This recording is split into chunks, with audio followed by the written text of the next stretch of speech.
Contamos en Solo Periodismo.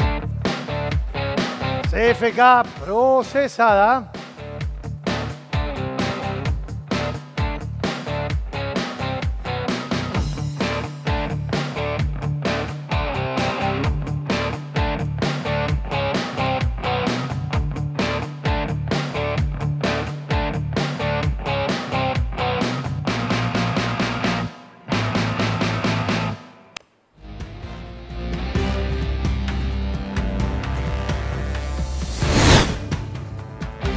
¿Qué tal? Muy buenas noches.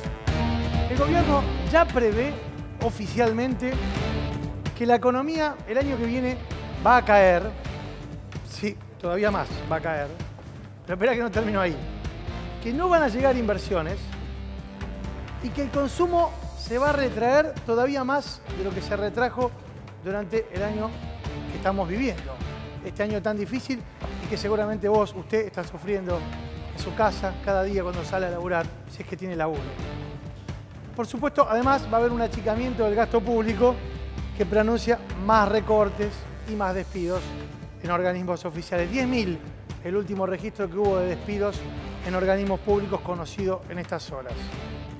Todo esto que te estoy contando no es una diatriba opositora, ni es un comentario de pasillo, sino que es lo que consta en el proyecto de presupuesto 2019 que el gobierno hoy ya presentó de manera oficial y que en un ratito, junto con Ernesto Adida, vamos a diseccionar para contarte algunos detalles que no te podés perder de esta historia que quieren aprobar. Justo el mismo día en que nos anoticiábamos de este nuevo baldazo de agua fría, el juez Claudio Bonadio cumplió la palabra empeñada con los editorialistas de La Nación y de Clarín, a quienes ya les había adelantado información el jueves y el viernes, y procesó a Cristina de Kirchner como jefa de una asociación ilícita en el marco de una causa que vos sabés, venimos siguiendo con mucho detalle, la causa de los cuadernos. También la embargó en 4.000 millones de mangos y pide su detención, aun cuando desde el PJ todavía no le sueltan la mano en el Senado para su desafuero. Todavía, digo, porque ustedes saben cómo es la política. Te das cuenta que son dos caras de una misma realidad que algunos intentan imponer por sobre la otra, pero lo más significativo es que hoy vos tenés una preocupación seguramente, que yo ignoro por dónde pasa, pero te aseguro que si la comparo con la gente que me rodea, está más cerca de cómo vas a llegar a fin de mes, de que si van a meter a un nuevo empresario o a un nuevo dirigente político detrás de las rejas. El impulsor número uno, el reimpulsor número uno del consumo de flan casero en este país, dijo una frase, patentó una frase hace algunas semanas que todos repitieron: no somos boludos. ¿Y sabe qué? Tiene razón, no somos boludos. Ya no nos dejamos manipular tan fácilmente por aquellos que quieren que veamos el país que les interesa que veamos. Por eso hoy, en Solo Periodismo, te vamos a contar, como siempre, las dos caras de las dos monedas.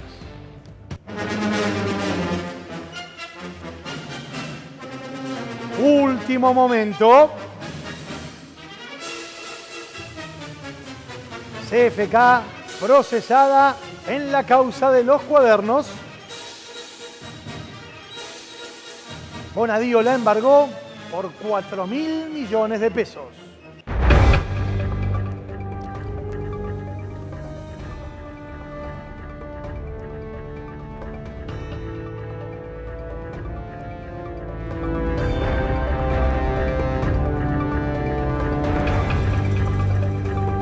Buenas noches, Sofía, ¿cómo estás? Buenas noches, Mauro. Bueno, con esta situación que tiene como eje a la senadora Cristina Fernández de Kirchner, nos vamos en vivo y en directo, si te parece, al Instituto Patria. Allí está nuestra compañera Camila Barral. Cami, buenas noches.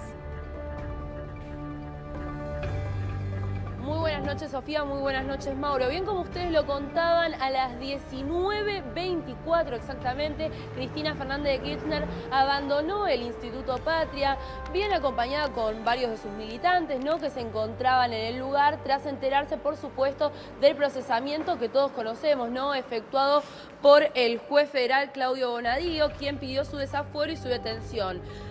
Por lo que trascendió, Zanini, Larroque y Cabandier se encontraban en este lugar con Cristina hasta las 19:24, prácticamente toda la tarde.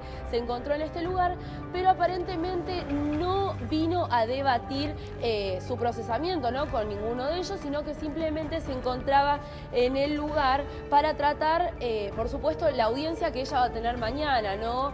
Que como sabemos, Sebastián Casanelo no aceptó el planteo de los abogados de la expresidente para postergar esta audiencia. Bueno, la senadora ayer se encontraba en el sur del país, pero hoy efectivamente la vimos en este lugar. Se retiró en un automóvil gris oscuro, ¿no?, el que utiliza comúnmente para venir a este lugar, al Instituto Patria.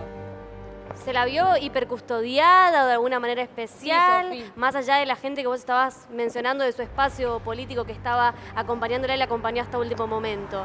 ¿Hubo movimientos distintos, digamos, por el hecho de que hoy haya sido procesada por la causa de los cuadernos, o todo dentro de lo que se puede decir normal se mantuvo con esa normalidad?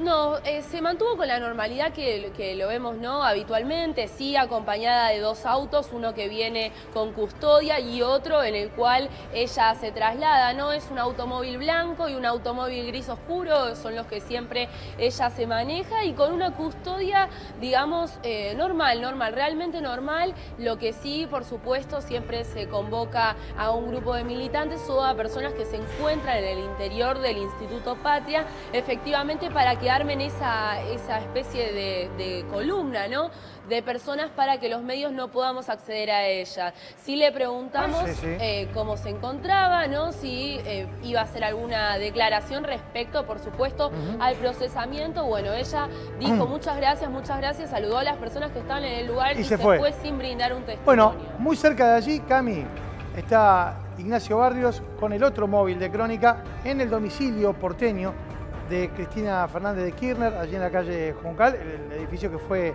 allanado hace un par de semanas. Nacho, ¿cómo está el panorama desde ahí? Buenas noches. Buenas noches, Mauro, buenas noches, Sofi. Aquí está todo muy tranquilo, muy poca gente viene circulando por el barrio, así es como vos bien marcabas. Hace algunos días, el 23 de agosto más precisamente, se allanó esta propiedad. Desde ese entonces, por lo menos la presidenta, la expresidenta, mejor dicho, Cristina Fernández de Kirchner, y actual senadora, no ha venido todavía a este domicilio, por lo que creemos que o bien vendrá aquí por primera vez, luego de lo que fue la noticia de hoy, dictada por el juez Claudio Bonadío, está este procesamiento para la expresidenta. Se cree que podría o bien venir aquí o a la casa de su hija Florencia en el barrio de Constitución. Nosotros estamos a la espera de la llegada de la actual senadora Cristina Fernández de Kirchner. No hay movimiento, no se aprecian luces en el departamento, es decir, más allá de la ausencia de Cristina, ¿el departamento permanece vacío desde ese momento? Así es, Mauro, inclusive una situación muy gráfica. Las persianas están abajo y el famoso patrullero que se encuentra siempre sobre la calle Juncal, al 1400, no está en estos momentos. Siempre hay una consigna policial, también parte de la custodia personal de la senadora, pero en estos momentos no hay movimientos, no se ve gente por la zona, ni siquiera personas que, como suele ocurrir habitualmente, quienes son parte de su custodia, ingresan a la vivienda, prenden las luces para que haya un poco más de movimiento en la zona, pero hasta el momento no se ha podido observar. Todo muy tranquilo aquí en el barrio de Recoleta, pero no se descarta la posibilidad de que Cristina vuelva tras tantos días que ella ya no se apersona aquí al barrio de Recoleta, y eso sí, Mauro, sería noticia. Gracias, Nacho, gracias, Cami. Desde los lugares a donde habitualmente suele verse, bueno, de hecho en el Instituto Patria hoy se la vio a Cristina de Kirchner, no así en su departamento de Juncal, donde todavía se ignora, aunque por la hora se supone que no irá a dormir allí. Gracias a ambos.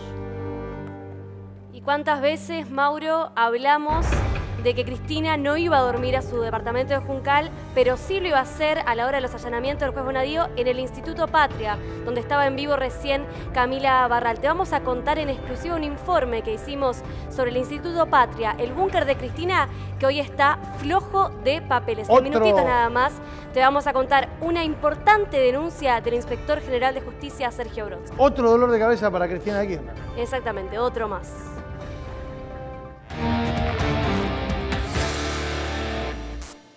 Esta casa hace 3 semanas fue más que allanada, literalmente tomada por la gente que Bonadío envió acá.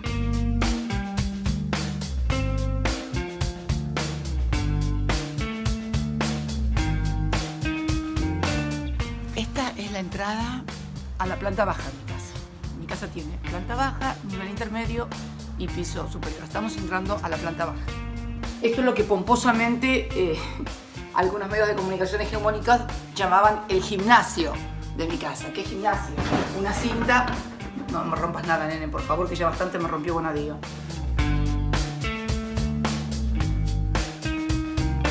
Vinieron a buscar, sabe Dios qué cosas, millones de dólares, lingotes, no sé, lo único que se llevaron fueron las bandas nuestras presidenciales, los bastones presidenciales míos, de Néstor y del expresidente Héctor J. Cámpora.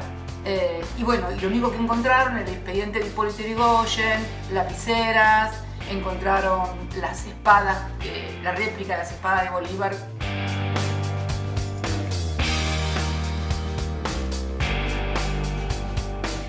Comenzaron a hacer perforaciones, esta es la primera, y como no les dio resultado, terminaron rompiendo la pared. Esta es toda la pared rota, la descuartizaron prácticamente.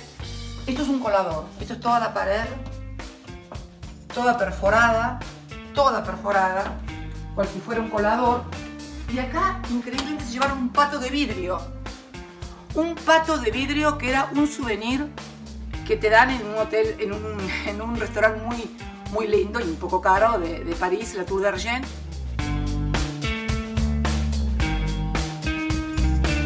Acá había un cuadro de Páez Vilaró.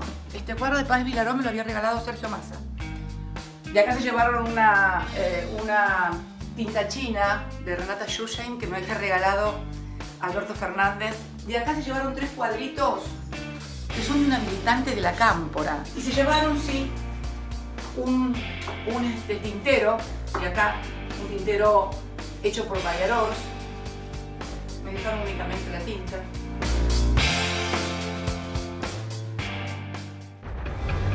Vemos a Cristina Fernández de Kirchner tras este reality que compuso a través de sus redes sociales, lo difundió con muchísima amplitud. Aquí la vemos a Cristina haciendo equilibrio entre la decisión judicial, se lo acabamos de contar, Bonadío la procesa, pide la preventiva, la embarga en 4.000 millones y del otro lado de la cuerda, ¿quién está? El Frank Underwood argentino, Miguel Ángel Pichetto, el senador que tiene de algún modo esa llave, ese cerrojo que permitiría mantenerla abierta o cerrar la celda en la que Bonadío quiere meter a Cristina.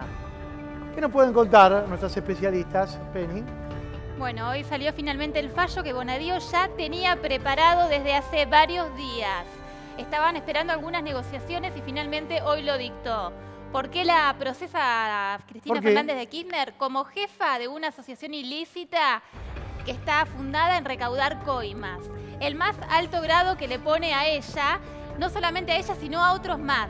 Pero hace el pedido de prisión preventiva, pero no el pedido de desafuero. ¿Por qué? Porque está sujeto a la confirmación de la Cámara. Bonadío tiene una estrategia y está esperando a que la Cámara confirme el procesamiento de la expresidenta para hacer este pedido de desafuero. Una nueva doctrina podría llamarse. ¿Qué cambiaría si esperase ese pedido de procesamiento, esa confirmación de la Cámara del procesamiento? Cambiaría que Pichetto había dicho que no va a admitir el desafuero por tener solamente la decisión de un solo juez.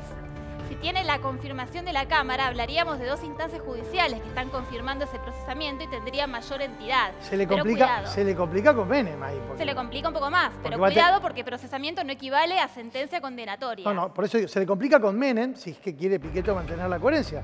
Porque Menem ya tiene condena, incluso en alguna de las causas en las que está involucrado y sigue siendo senador, ¿no? Exactamente, es lo que muchos retractores dicen. Y otra cuestión también, ¿en qué funda este pedido de prisión preventiva? lo funda en que dice claramente en el fallo que si sigue libre podría obstruir la investigación, además podría evitar que se recuperen ciertos bienes que fueron comprados con plata negra, y también dice que Cristina tiene ciertos medios de comunicación afines y con eso, con esta comunicación, podría además entorpecer la causa. Son algunos de los detalles, de los fundamentos que utiliza el juez Bonadío para hacer este pedido de prisión preventiva.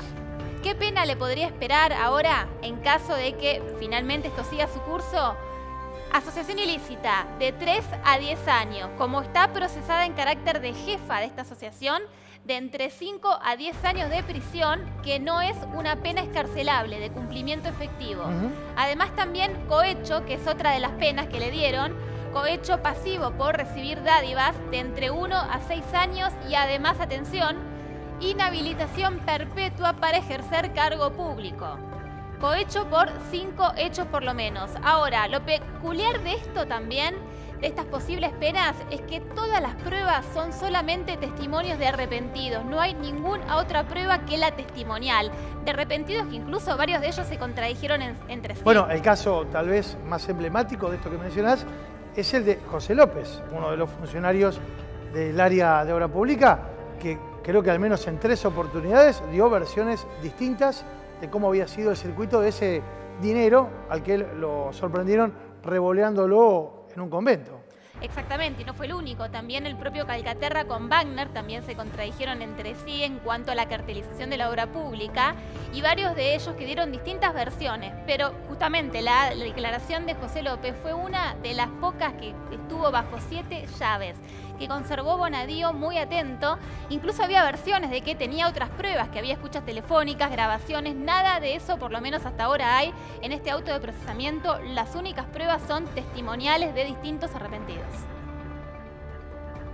Vamos a pasar ahora a conocer las causas, que también está complicada. Mañana otro día clave para la senadora Cristina Fernández de Kirchner, porque fue pedida la indagatoria de parte del juez Casanelo para que se presente por la ruta del dinero K. Estamos viendo el 3x1 de los cuadernos. ¿Qué es esto? Fíjense, chicos, porque tiene 3 causas abiertas Cristina Fernández de Kirchner por la procedencia de documentos históricos, lo que nombraba recién Cristina en el video que hizo. La carta de... Exactamente, Bonadío, sí, por supuesto, tiene que dar explicaciones con respecto a la procedencia de esos documentos, el origen del bastón de mando presidencial de Cámpora, este que explicaba ella, de dónde sale, por qué lo tenía en su casa Cristina Fernández de Kirchner. Bonadío también quiere explicaciones por esto. Y por último, los documentos y las desgrabaciones encontradas. ¿Se acuerdan de los documentos encontrados, por ejemplo, de la jueza de Arroyo Salgado? Se ha llegado a decir, ¿eso fue puesto a propósito? ¿Fue una desprolijidad? ¿Fue para que Bonadío lo encuentre? Esos son el 3x1 que tiene Cristina Fernández de Kirchner por los cuadernos. Y repetimos, mañana es un día clave para la senadora y expresidenta, porque va a tener que dar explicaciones ante el juez Casanelo por la causa que tiene que ver con los videos de la Rosadita. ¿Se acuerdan de esos videos que conocimos todos de Martín Báez contando plata en la Financiera? Bueno, por esa causa va a tener que dar explicaciones mañana mismo a las 10 de la mañana en los tribunales de Comodoro Pi. Y hay otro pedido de prisión preventiva que tiene que ver con el encubrimiento por el memorándum por entendimiento con Irán. Así que la situación procesal de Cristina Fernández de Kirchner está cada vez más, pero más complicada.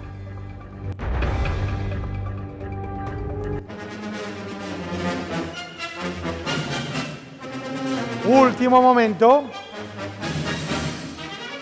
Recortes sí, negocios también.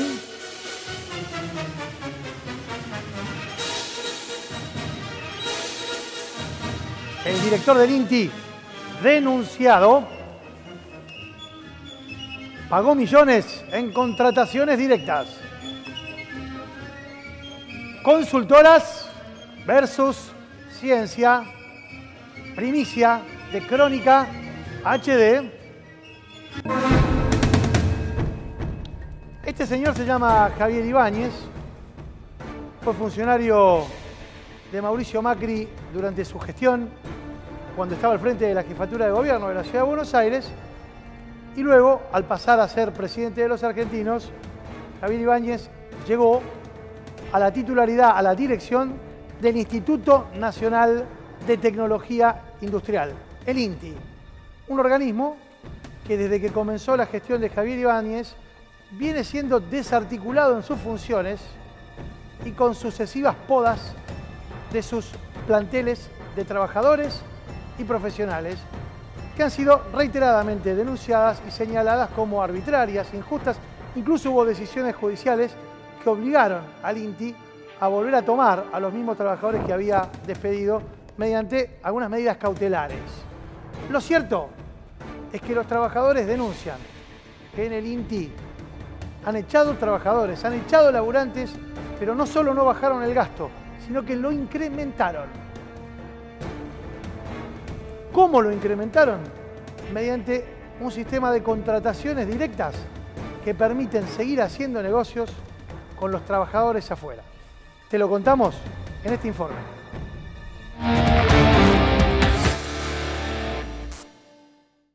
Aquí en Villa Martelli, a la vera de la General Paz, se encuentra la planta principal del Instituto Nacional de Tecnología Industrial, el INTI. En los últimos 2 años fue epicentro de un recorte monumental a cargo de su interventor, de su director, Javier Ibáñez. Pero paralelamente, lo curioso es que a pesar de haber echado más de 200 trabajadores, hoy el INTI gasta más. ¿Por qué? Te lo contamos en Solo Periodismo.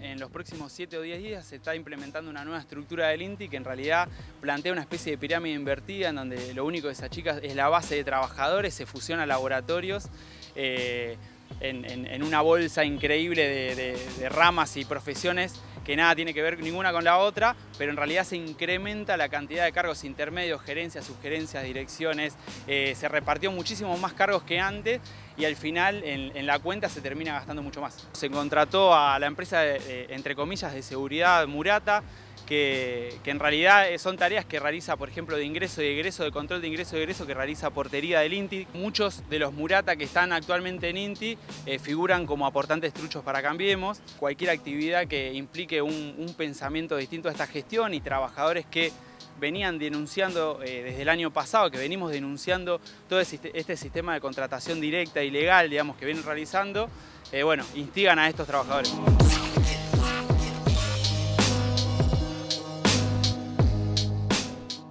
Nosotros, por ejemplo, en el laboratorio, para comprar cualquier equipamiento, tenemos que entrar a un sistema de licitación en donde cualquier empresa se puede presentar con ofertas, pero en estos casos ellos eligen contratación directa. Se contrató por este sistema de contratación directa por una disposición del INTI hace unos días por un monto mayor a 40 millones de pesos. Un sistema de escritorios virtuales que vincula a todas las PC, todas las computadoras, todos los sistemas informáticos del INTI a un sistema único. Y es llamativo que la cantidad de escritorios virtuales en esta contratación es de 1.500 cuando la planta del INTI es de 3.000. Es decir que eso, sumado al ajuste del presupuesto, a la devaluación, se está apuntando claramente a una reducción de personal hacia el año que viene. ¿Cuántos despidos hubo aquí en el INTI en el último año? 265. Primero una tanda de 258 despedidos en enero y después se incrementó en 7 compañeros.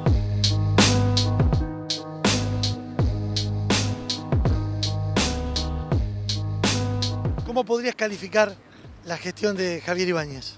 Yo, de las últimas gestiones, yo hace 10 años que soy trabajador del INTI y la verdad es que nunca vi al instituto tan paralizado como en este momento, con un acoso constante a los trabajadores. Si vos le tuvieras que decir al que no conoce qué es el INTI, ¿para qué sirve este Instituto Nacional? El INTI es un sistema de laboratorios que, entre otras cosas, se dedica a la investigación, al desarrollo, al control de tercera parte desinteresada en diversas industrias, en diversos productos. El INTI interviene en calidad en muchísimos de los productos que se consumen a diario. La verdad es que hay un retroceso en la intervención de los laboratorios y eso implica una reducción de la calidad de los productos que consume toda la población, desde alimentos, vestimenta, transporte o todo lo que se les ocurra que se pueda consumir.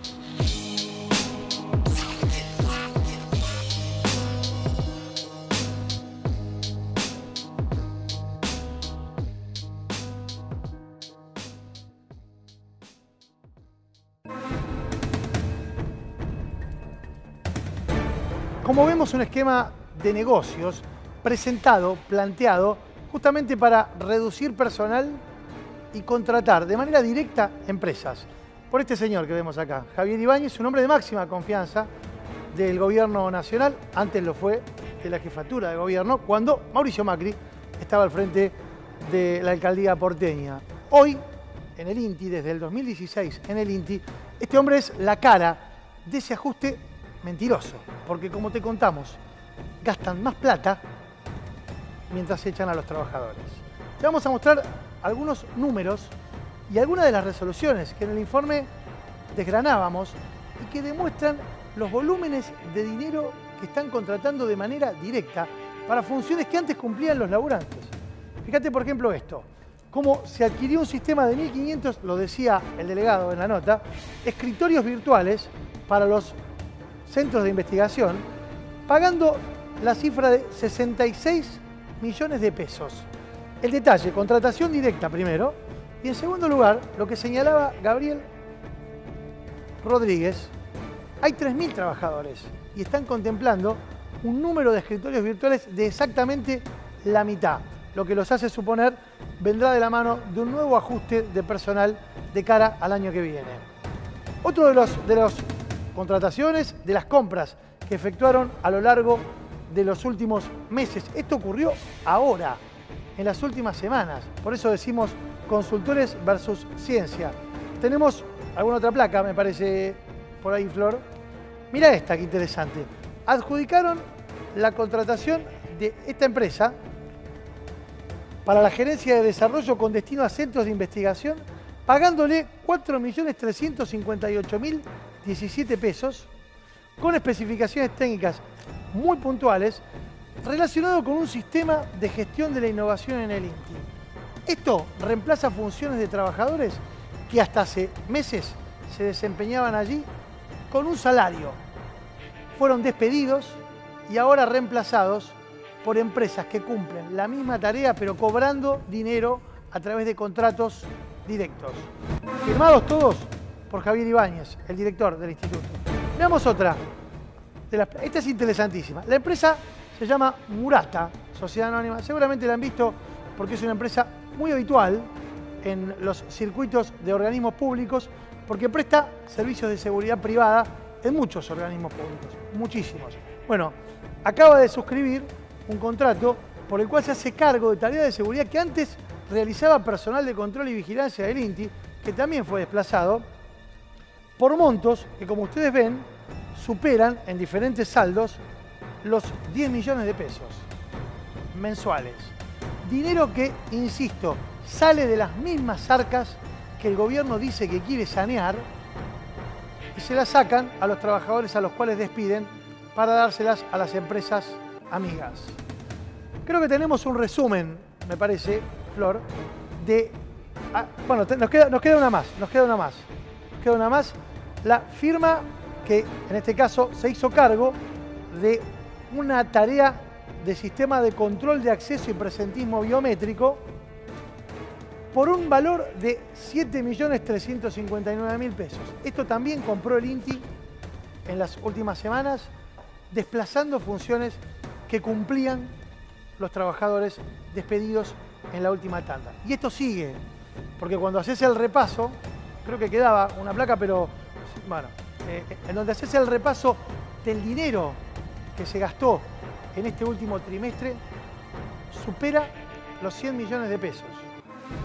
Dinero que supuestamente el INTI se ahorraba despidiendo a trabajadores y ahora los gasta y con creces contratando de manera directa a las empresas amigas.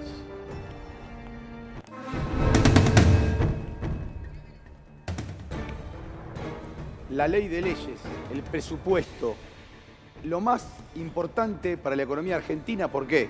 Porque es básicamente lo que hace que los argentinos sepamos qué va a pasar el año que viene. Un presupuesto lleno de supuestos, algo que en muchos casos los economistas creen cada vez menos.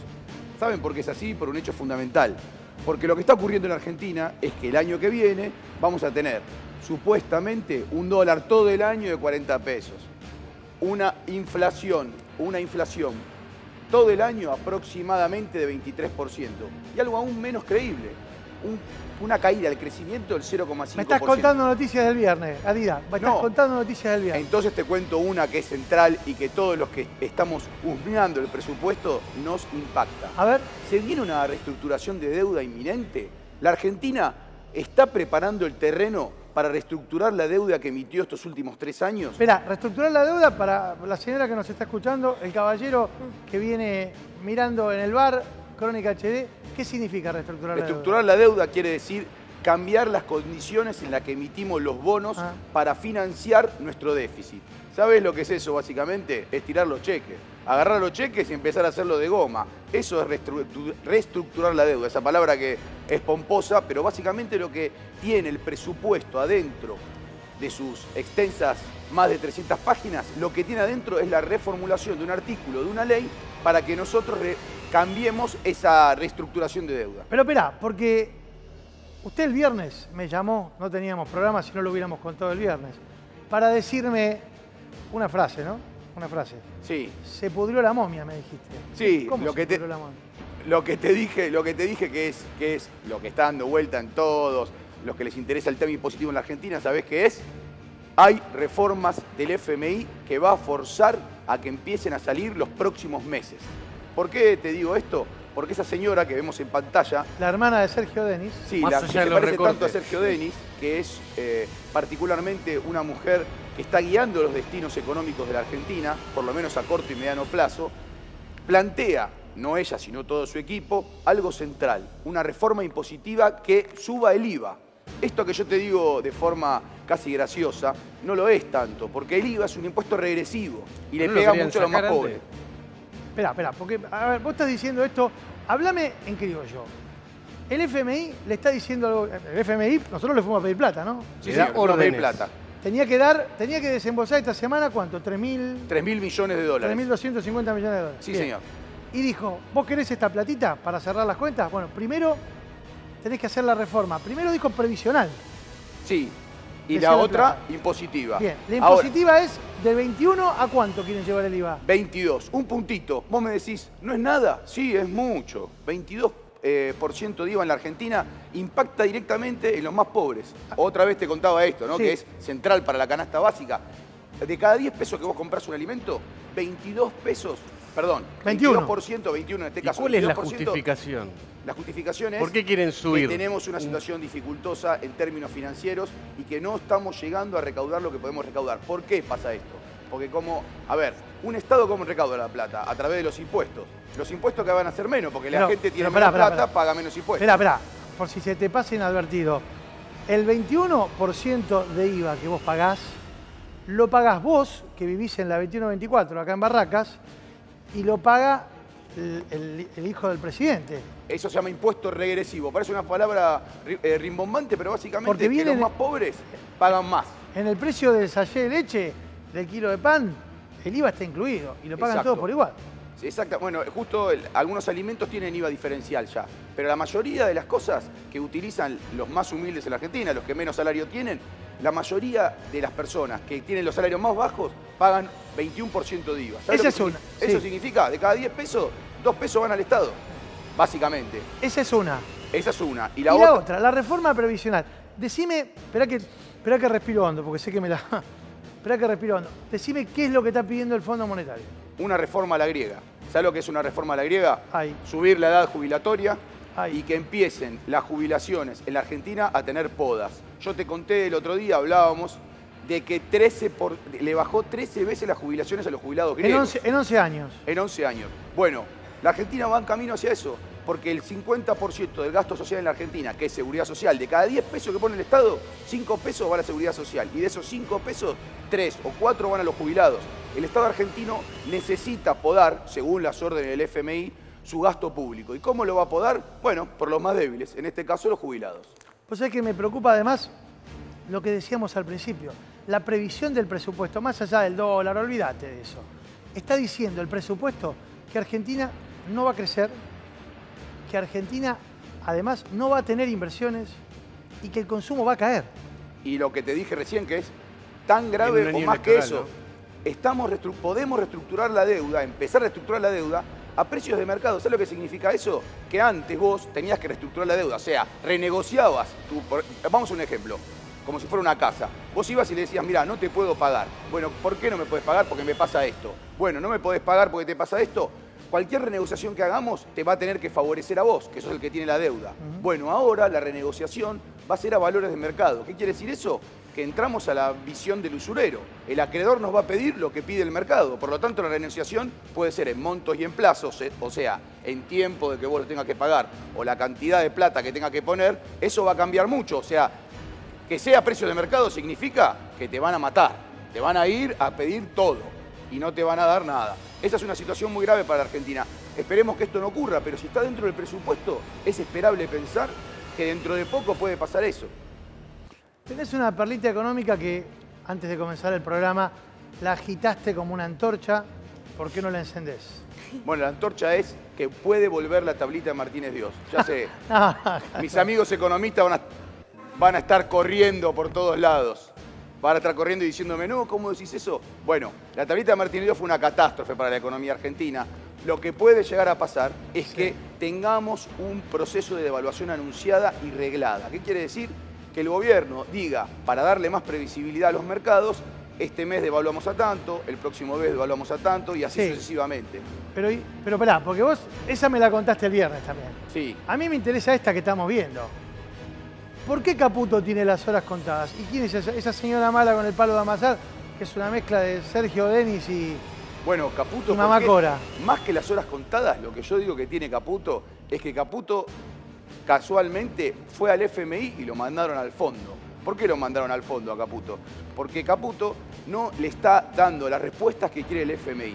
Y tiene ya 3 postulantes que se andan rumoreando. ¿Qué es lo que dicen en el FMI? Que Caputo no tiene una palabra muy rimbombante y muy de los economistas que dicen seniority. Básicamente, pero Caputo no era el as de las finanzas, el que conocía a todos. Bueno, una cosa en las finanzas, una cosa es poder utilizar bien el dinero y otra cosa es plantarse, fijar política monetaria. ¿Por qué hace el Banco Central? No guarda nada más tu dinero, no es que protege que el peso no se devalúe o que las reservas no se vayan. Entre otras cosas, lo que hace es poner pautas generales para que, por ejemplo, una pyme pueda pedir crédito. Bueno, ¿qué hizo Caputo?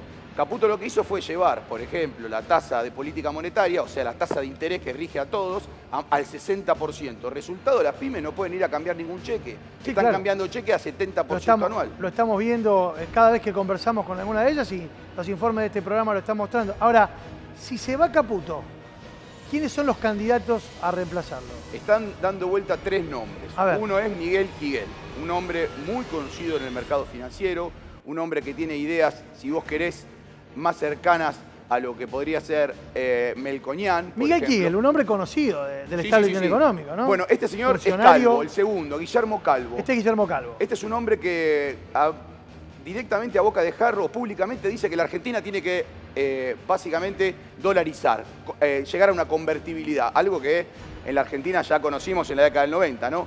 Y el tercero, que es el tapado, es un hombre... yo diría casi... Este es Kiguel. Exactamente. Sí, hay un problemita con los dedos, ahí estamos con los botones, estamos apretando otras cosas. Bueno, este señor es Miguel Kiguel. Ahí va.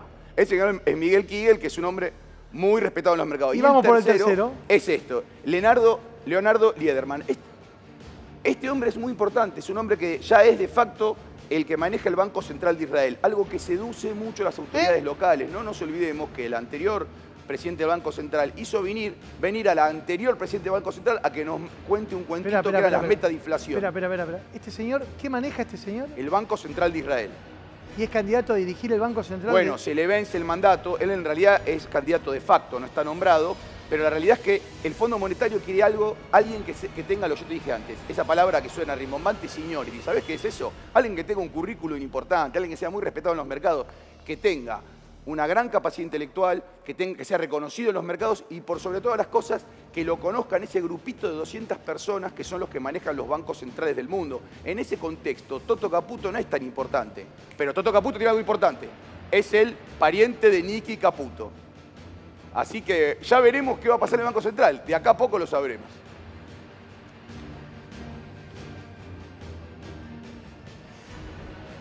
Estamos con otro tema que nos preocupa y mucho. Lo tenemos aquí a Eduardo López, uno de los dirigentes más destacados que tiene el gremio docente a nivel nacional y aquí en particular en la Ciudad de Buenos Aires.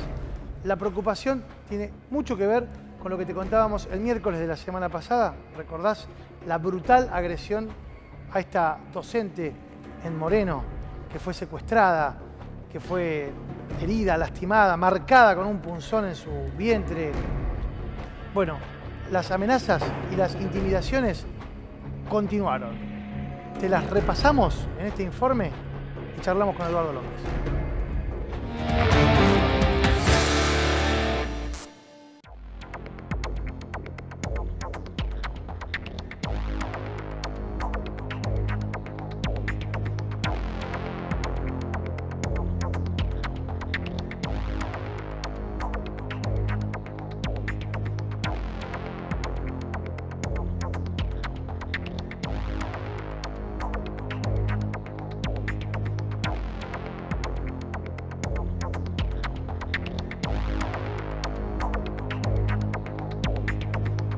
La agresión que yo tuve, si bien fui la que lo recibió físicamente, está dirigida a una serie de amenazas que recibimos, no solo yo, todas mis compañeras, más allá de las actividades que las maestras realizan en la plaza que está frente al centro. Dijimos, vamos a hacer una olla para nuestros alumnos.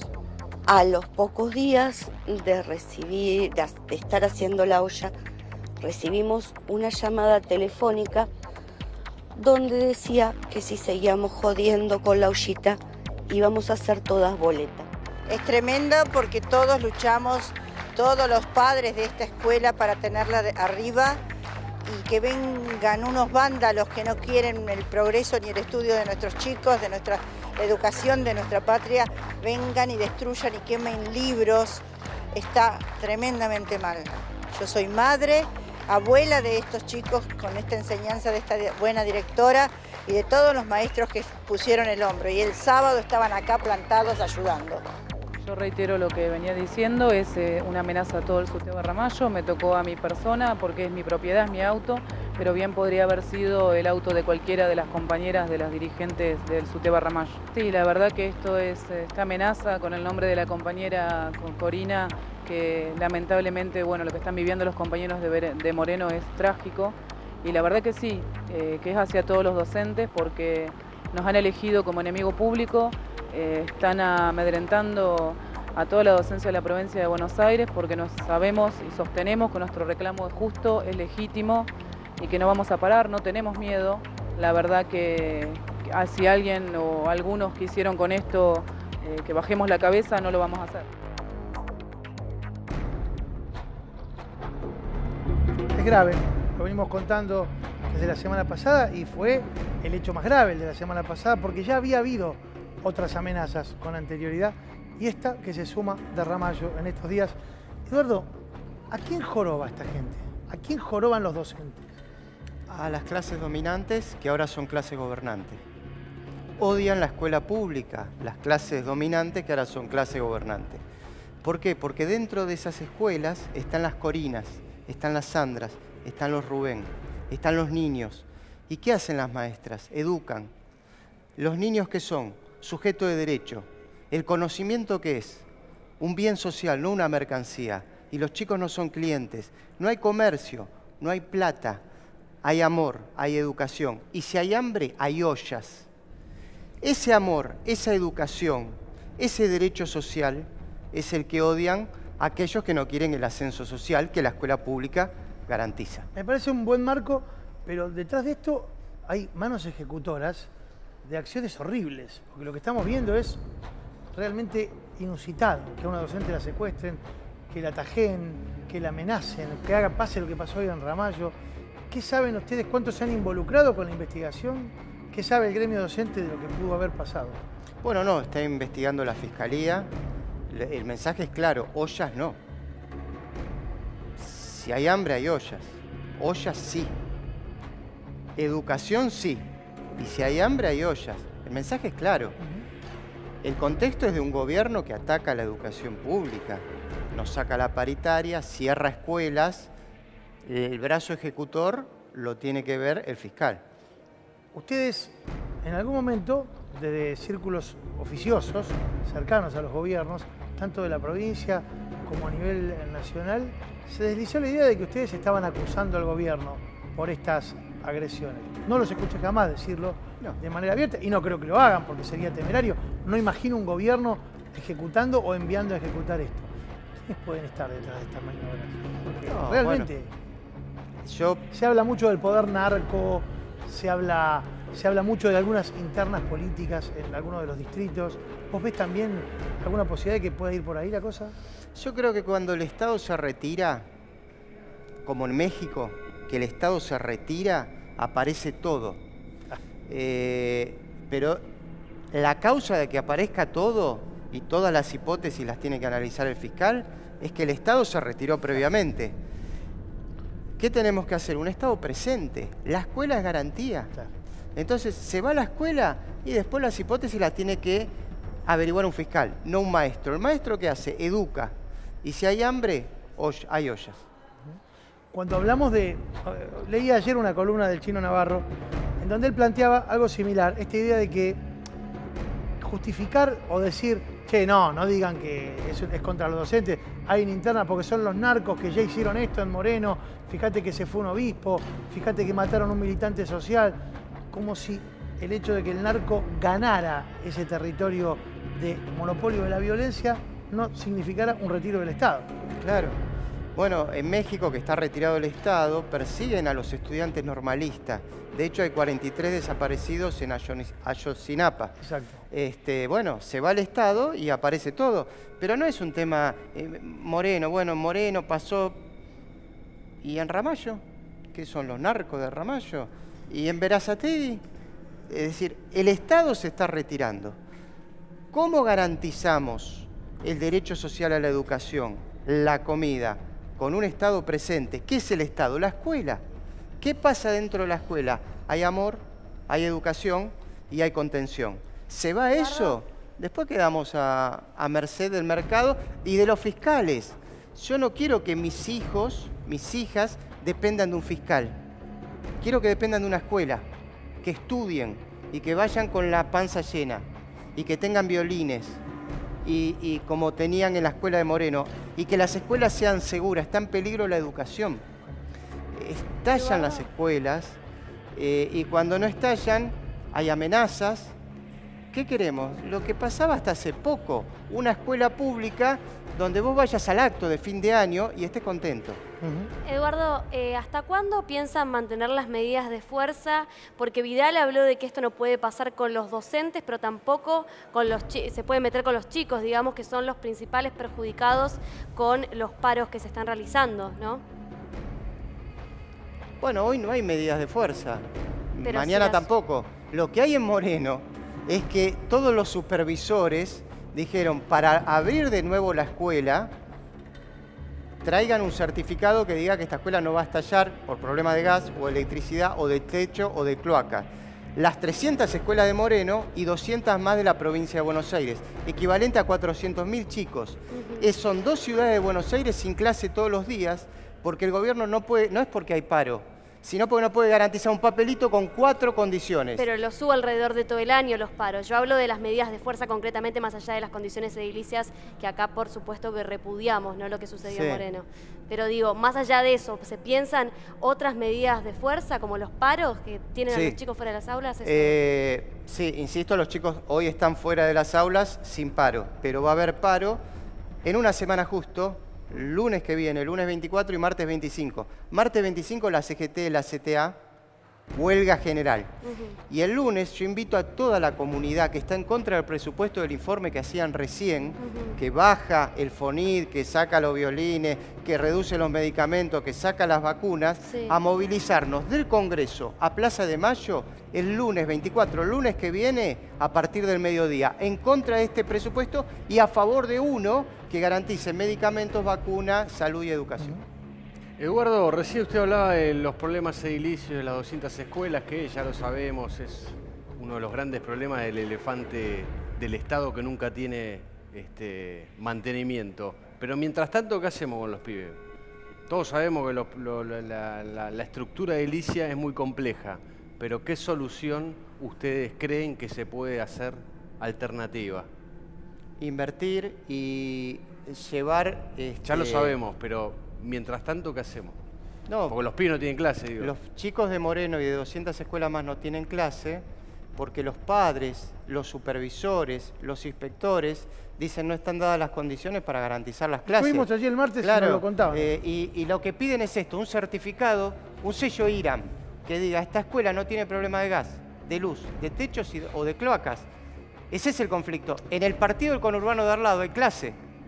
En este no. Y en todas las escuelas que no se pueden garantizar estas 4 cosas que los padres antes de dejar en una escuela quieren que le garantice la directora. Que no es gracioso esto. A ver, hace un mes y medio volaron por los aires una vicedirectora y un auxiliar. O sea, esto en Moreno surge a raíz de los hechos que fueron de público conocimiento. Toda la comunidad educativa dice, no, esperen, antes de dejar a mi hijo, quiero un papel, como hay en los restaurantes, en cualquier lado, que dice que están las normas... Las cooperadoras tapan los agujeros del Estado, digamos, de la mayoría de las escuelas de la provincia. Sí, de todo el país, pero las cooperadoras no solucionan estos 4 temas, sino alguna beca, algún vidrio que se rompió, luz, gas, electricidad, un electricista matriculado, gas, un gasista matriculado, techo, una persona, un maestro mayor de obra, y cloacas también, un plomero matriculado. Eso no lo hacen las cooperadoras, lo hace la Dirección General de Escuelas. Ahora, el tema amenaza de bomba. ¿Tienen miedo que por estos hechos comiencen otra vez a replicarse distintos llamados con amenazas de bomba? Salvo en la ciudad de La Plata, después en las provincias, el hecho que haya 400.000 chicos sin clase tiene que ver con estos 4 temas que son de arquitectura más que de amenazas. Pero López, hay un tema ahí central que está pasando, que es que el gobierno impulsa en la provincia de Buenos Aires la posibilidad de que la educación sea, digamos, llevada a ser servicio público, con lo cual ustedes se recortarían las huelgas.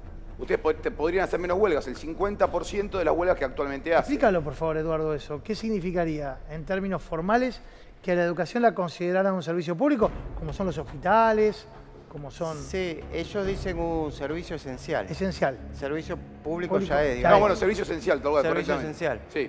No, según la OIT y según nuestra Constitución y los pactos que suscribe nuestra Constitución, servicio esencial son aquellos que ponen en riesgo la vida, la seguridad y la salud. Pero hay un proyecto que en este momento se está discutiendo en la legislatura bonaerense, que cuenta con el apoyo incluso de gran parte del Frente Renovador, que lo que quieren hacer es que el 50% de las huelgas actuales no se puedan hacer y que haya, para el caso de guardias, digamos guardias, algo así como podríamos llamar guardias educacionales cuando hay paro, de manera que no queden todos los chicos sin ir al colegio, o al colegio o a la escuela. Sí. La Constitución lo prohíbe, el artículo 14 y los pactos de la OIT, salvo que vos seas una guardia en un hospital, un controlador aéreo. Maestro no, vos imaginate, vos decís esto, que queden 5 maestros, en la escuela hay 40, una guardia mínima de 5, quedan 5 con 4.000 chicos, es más peligroso. Y aparte, ¿qué dice la ley, la Constitución y los pactos que la Constitución suscribe? Que tiene que estar en riesgo la seguridad, que no está en riesgo, la vida sí, está bien. Y la salud. Ok, pero lo que le digo es, ¿ustedes qué van a hacer si esta ley sale? No, vamos a ir a la justicia y por supuesto se va a derogar, es humo, es humo. Usted dice que vos decís que la ley es humo, digamos. Claro, es humo porque para solucionar el conflicto, mirá, en el 2015 empezaron las clases y hubo clases normalmente con el gobierno del PRO. Yo mismo firmé la paritaria con Baradel, con Sonia Leso, con Triaca y con Bullrich. Y hubo clases, sin ley. Lo que pasa es que había paritaria, diálogo y propuesta. Eso en 2016, estoy diciendo, perdón, 2016. 2015 con el gobierno de Cristina también hubo clases.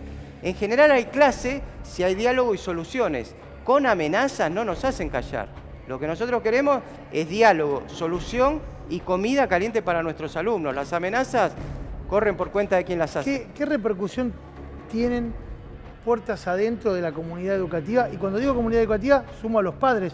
Porque el otro día fue sorprendente cuando estuvimos en Moreno, el Día del Maestro, los padres estaban organizando las ollas, participando junto a los docentes, junto a los alumnos, y les planteábamos estas mismas inquietudes que las chicas te planteaban sobre y los chicos que no tienen clase, y decían, estamos acá para preservar la vida de nuestros hijos y para crear conciencia de la situación en la que está la escuela pública. Esa es la mirada que los padres hoy devuelven, porque vos escuchás muchas veces críticas desde los medios de comunicación diciendo a los padres se los desampara y a los chicos se los deja sin clase. Tal cual, Mauro, es eso. Desde algún medio puede haber crítica, pero la historia de amor entre la comunidad educativa y los docentes la vivimos todos los que tenemos hijos en una escuela, sea estatal o privada. Nene, estudiá, anda a la escuela. Es el lugar de amor, es el lugar de contención, es el lugar de educación. Lo que vos ves en Moreno. Después uno puede ir a algún medio, no me refiero a este específicamente. No, pero, no importa. No importa, algún medio masivo y dice, sí. ¿Te acordás cuando fue lo de los voluntarios? Sí, claro. La gobernadora diciendo, ahora, como odian a los maestros y a los sindicalistas y a Baradel, con el paro vamos a poner voluntarios. Van a ir miles de padres a dar clase y a romper la huelga. No fue ninguno. Espera. Ninguno. Hay una historia de amor entre la comunidad educativa y los docentes que muy pocas veces es televisada, pero que la conocemos todos. Gracias, Eduardo. Gracias a vos. Un gusto tenerte aquí. Bueno, ahora vamos a hablar de una denuncia que tiene como eje el Instituto Patria, el instituto que preside Oscar Parrilli y supo ser búnker de la expresidenta Cristina Fernández de Kirchner. Hace horas nada más se retiraba de allí. Vamos a ver la primera parte de este informe que denuncia que el Instituto Patria está floja de papeles. Mirá.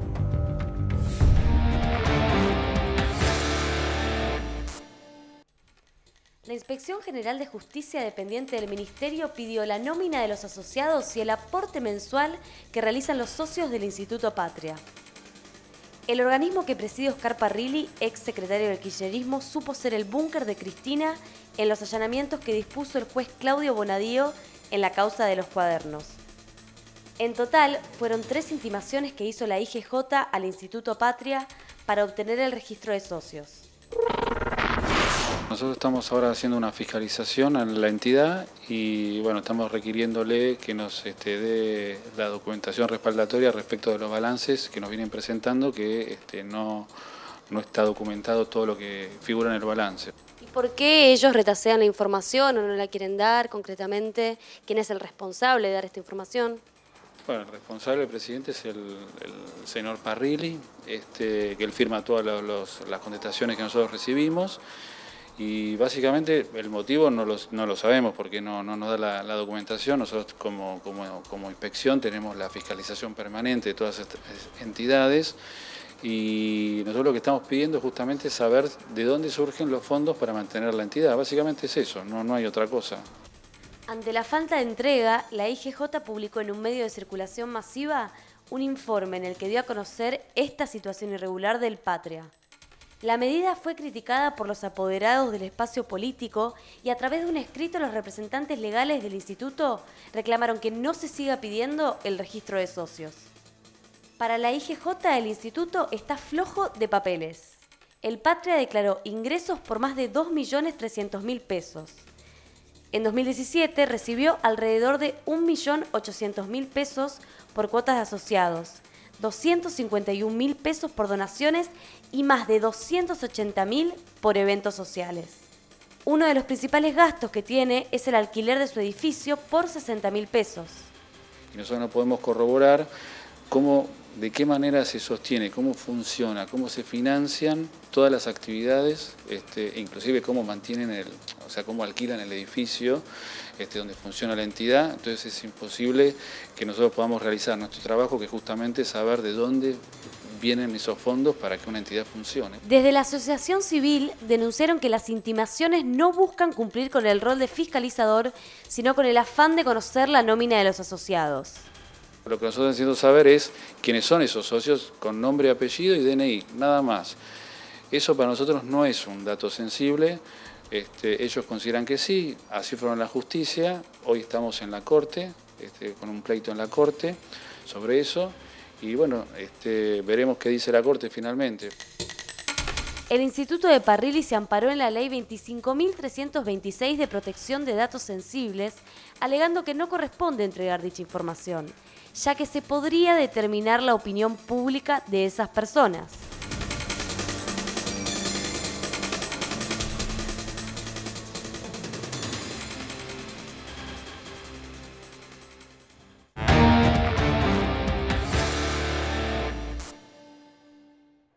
tiene una segunda parte, este informe que vamos a ver en instantes. Pero ahora quiero plantearles, antes de la entrevista que vamos a hacer con Jorge Altamira, algunas de las ideas que quedaron de esta primera hora de programa, porque hace un ratito Ernesto Adida te contó que el Fondo Monetario le anunció la semana pasada al gobierno de Mauricio Macri que la plata que necesita su gobierno para cerrar las cuentas, según dicen, va a llegar solo cuando cumplan con algunos requisitos muy específicos. Y los requisitos que plantearon, te los recuerdo por si te perdiste la primera hora de nuestro programa, representa o se traduce en una nueva sobrecarga sobre tus espaldas, las tuyas. Vos que nos estás mirando, la suya, compañero camarógrafo, la de todos nuestros compañeros acá en el canal y de todos los laburantes.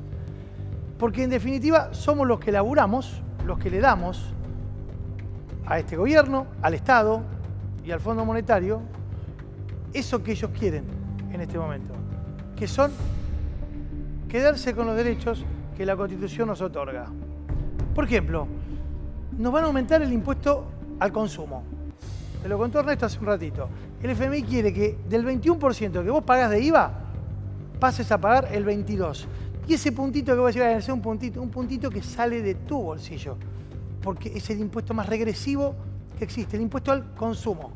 Pagás lo mismo vos, que ganás 15 lucas o que tenés un plan, que lo que paga el gerente de una multinacional, ese mismo sachet de leche en otro lugar. Pero además de eso, nos quieren exigir, y lo dijo el fondo, que trabajes 5 años más para acceder a tu derecho a jubilarte, después de laburar toda una vida. Son dos de los, te diría, más tremendos requisitos que el fondo le está exigiendo al gobierno para bajarle el dinero que ya le había dicho que le iba a prestar. Claro, siempre y cuando cumpla con estas condiciones. A ver, te repaso el cuadro de la situación. Estamos contra las cuerdas.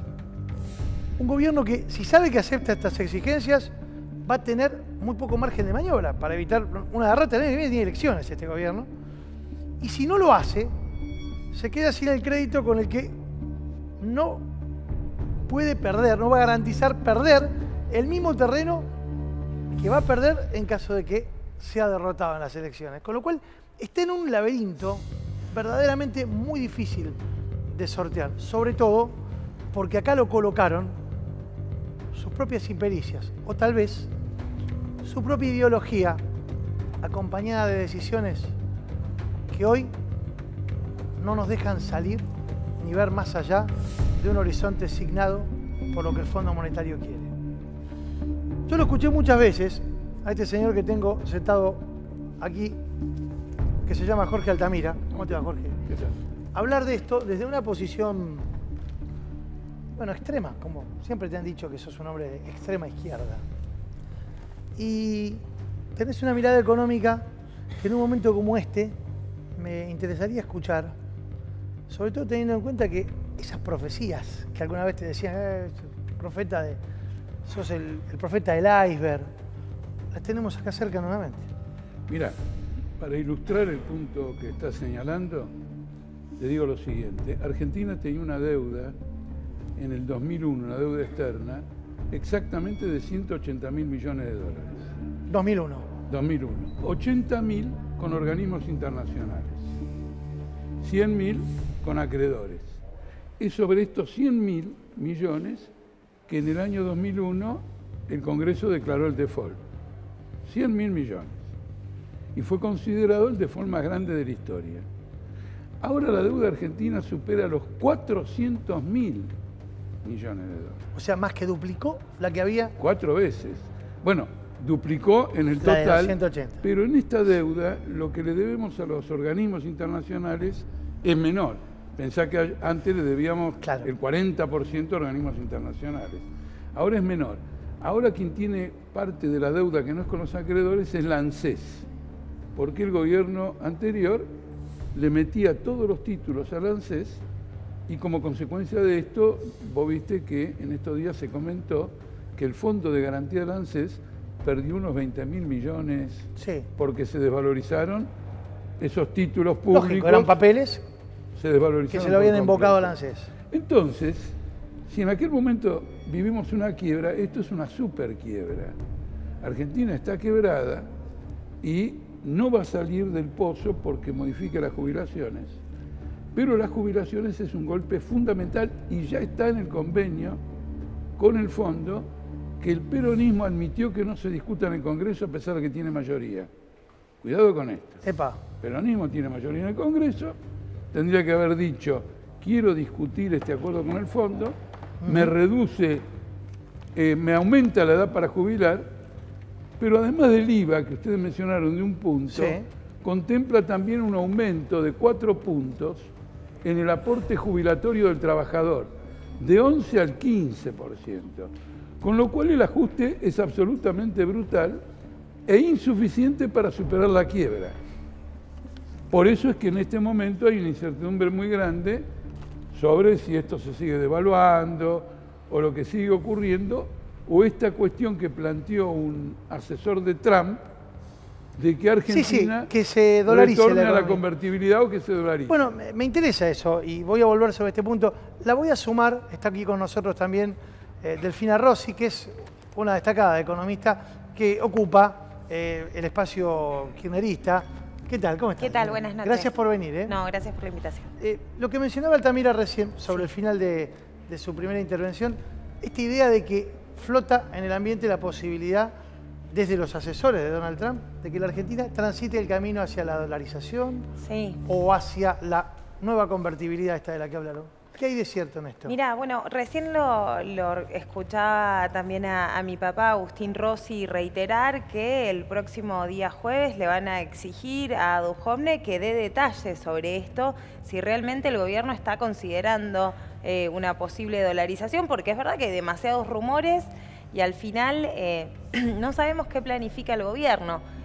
Supongo que ya lo habrán comentado, pero los números del presupuesto son bastante surrealistas, entonces la verdad que se alimenta la idea de que puede haber otro plan detrás de un presupuesto que parece poco factible al menos.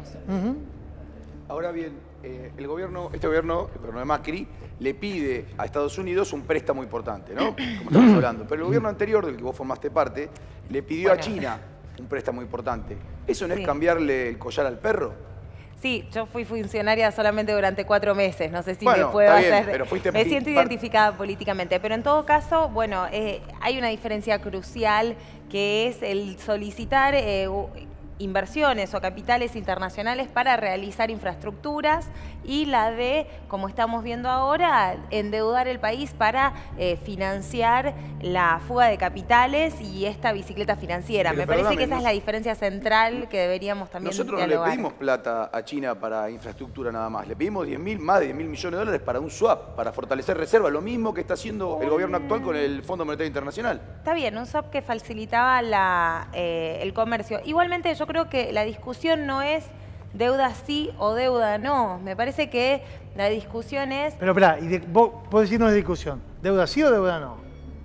No, deuda para qué y para financiar qué modelo productivo y qué modelo de país. Acá nos están llevando a que con la excusa de que el problema es la deuda, nos ponen un presupuesto de ajuste y nos anuncian la gran depresión de la Argentina. Me parece que tenemos que hablar de puestos de trabajo, me parece que tenemos que hablar que más de 1.600.000 personas ingresarán nuevamente en la línea de la pobreza. Me parece que tenemos que hablar de que no hay salida productiva, no hay pymes que puedan subsistir en este contexto. ¿Cómo lo ves, Jorge, vos? No, la deuda ya te dije de 400.000 millones de dólares. Pero digo, es impagable. Esta idea de la deuda para generar un escenario productivo vale y para Latinoamérica. No, pero ya tenés 400.000 millones. Ya arrancás como el chinchón. Tenemos que arrancar de cero. Si arrancamos de cero, naturalmente el sistema económico funciona adelantando un crédito para favorecer la producción. Hemos pasado de 180.000 en el 2001 a más de 400.000 millones ahora. Esta deuda es impagable. Gran parte de ella es el producto de la refinanciación de intereses. Esto constituye un delito. En el derecho internacional, la refinanciación, la acumulación de deuda por impago de intereses es un delito y se cancela. Entonces, esta deuda es impagable. Si Argentina pretende pagar esta deuda, por ejemplo, el gobierno anterior pagó 170.000 millones de dólares. Imagínate lo que hubiéramos hecho con de inversión productiva, lo que hubiéramos hecho, y se lo dimos a toda esta gente, que a pesar de esos 170.000 millones de dólares que pagamos, hemos llevado ahora la deuda a 400.000 millones. Sí, creo que hubo ciertos procesos de renegociación y reestructuración de la deuda que realmente permitieron al gobierno anterior salir del endeudamiento. Acá me parece que lo que tenemos que hablar es de la angustiante sensación que tienen la mayoría de argentinos y argentinas cuando uno vas al supermercado y te dicen esto ya lo viví, esto ya lo pasé, siempre pasa lo mismo, ¿no? Y realmente pensar que, bueno, el presidente Macri decía, voy a gestionar para que esta sea la última crisis de la Argentina. A mí me parece que nos está ofreciendo la paz de los cementerios, que nos está ofreciendo una salida de trabajo digno lo que dice para Altamira todos es y que todas. Kirchner también pagó deuda. Es lo que yo estoy diciendo, sí. Se pagó, se reestructuró la deuda para pagar en muchísimas mejores condiciones, no como posiblemente se está haciendo ahora, paréntesis, porque ahora estamos en una nueva renegociación de un waiver sobre el stand-by con el FMI, en donde se está renegociando la deuda ya adquirida, potencialmente de los 50.000 millones de dólares, y se puede ser con peores condiciones para la Argentina. Ahora, el gobierno de Kirchner no hizo eso y en todo caso puso a la Argentina a crecer. Había un proceso de crecimiento. Yo entiendo la crítica de la izquierda, a mí también me hubiese gustado no tener que pagar nada y poder seguir creciendo y existiendo y exportando en el mundo. Delfina. La verdad es que dadas las condiciones... Espera, porque dijiste la izquierda. La tengo acá. A la izquierda justamente lo tengo a Altamira. La izquierda. ¿Cómo ves el proceso? No, ocurre lo siguiente. Mientras todos los partidos tradicionales, incluido el kirchnerismo, acepten el condicionamiento de esta deuda, Argentina no tiene salida. Esto es absolutamente así. Guillermo Moreno acaba de publicar un artículo, parece que tiene una consultora, en que dice que hay que negociar con el Fondo Monetario Internacional. Bueno, de hecho pidió por carta a la directora que no le dé... Además, casi todo el bloque... Quiero decir lo siguiente, la gente que iba en la lista del Frente para la Victoria en las últimas elecciones presidenciales es mayoría en el Congreso, son la mayoría de los gobernadores. Han apoyado la política de este gobierno. Lo que nosotros tenemos que comprender es que cuando yo señalo que Argentina está en bancarrota, estoy señalando la bancarrota de un sistema social, cuyos dirigentes, por otra parte, están en Comodoro Pi. Esto es muy importante. Vos incluís a los kirchneristas dentro de esa bancarrota, de la responsabilidad de esa bancarrota. En cierto modo, pero lo que quiero señalar por clase social, es al conjunto de intereses económicos que hoy están en Comodoro Pi porque cartelizaron la obra pública, porque coimearon, etc. Esa es la clase que dirige. Y esta es la clase que hoy tiene esta deuda de 400.000 millones que se la quiere pagar al pueblo argentino. Lo que dice acá Agustina... Delfina. Aluda. ¿Perdón? Delfina. ¿Delfina? Sí. Delfina. Perdón, Agustín es mi papá. Me confundí entonces. Delfina Ross. ¿Te das cuenta de la confusión que hice? No hay problema. No, escúchame. No, lo que dice Delfina es lo siguiente, que la izquierda extrema plantea no pagar esta deuda, por lo tanto, el centro moderado plantea que hay que hablar. Yo no dije eso, yo dije que a mí personalmente me gustaría vivir en otro mundo con otra geopolítica y con otra capacidad. Igualmente vamos a hablar, me parece, de lo que le interesa a la gente, porque la gente le está hablando, a ver, el presupuesto es la manera que tiene el presidente de decir, por acá va a ir la economía. Y nos vino a decir el día de hoy que no solo va a haber crisis y recesión en el 2018, sino también en el 2019. Esto es lo relevante del día de la fecha. Y lo que tenemos que hablar, en todo caso, es hacia futuro, dónde está la propuesta de país. Y yo estoy segura que con la izquierda, que con parte del masismo, que con parte de aquellos peronistas que le votaron a favor de pagarle a los buitres, con los que no comparto. Pero estoy convencida que a pesar de eso, con esas personas compartimos la necesidad de tener una Argentina que genere trabajo, que genere producción y que no es el presupuesto de Mauricio Macri. Hay que primero votar en bloque en contra de este presupuesto y hablar de la alternativa. Yo estoy convencida que la gente quiere saber eso. Ahora volvemos, Jorge, porque nos tenemos que ir a Fundaleu. Allí se hace la tradicional gala anual de esta fundación tan importante con, les diría, lo más granjeado del mundo de la política y la economía, gente muy prestigiosa, conocida. Está Fernando Moreno allí en el Hotel Alvear, muy paquete, en una zona muy paquete de la ciudad de Buenos Aires. Fernando, adelante con el informe. Buenas noches. Cuando decías, ¿qué tal? Buenas noches. Cuando decías gente paquete y demás, me imagino te referías a nosotros que estamos acá, ¿no? No, justamente. Bueno, bien, negro, te voy a contar. La 24ª cena anual que se hace de Fundaleu, en este caso se hace en el Hotel Palace Alvear, en donde, bueno, como vos decías, ¿no? Destacadísimas personalidades del mundo del espectáculo fundamentalmente, pero también de industriales, del mundo de la política y también... Bueno, ahí lo vemos, lo estamos viendo. Ahora, bien, el tema de la política, hubo... Sí. No, negro, te decía que estábamos te viendo... quería hacer esta salvedad. ¿Qué pasó este año? Sí, te decía que estábamos viendo a Alfonso Pratgay, a Esteban Bullrich por allí, en el desfile que hacen, por supuesto, en los lugares a donde están llenos de banners promocionales de la cena. ¿Habló alguno de estos? Sí, vos sabés que entre otros también estuvo el exministro, no habló nadie, también estuvo el exministro, ahora secretario de Ambiente, ¿no? Sergio Bergman, allí medio colándose entre los artistas. Pero mira, te voy a dar una lista más o menos del orden en el que fueron entrando, entre ellos Mechale, algún industrial, ¿no? Entre otros.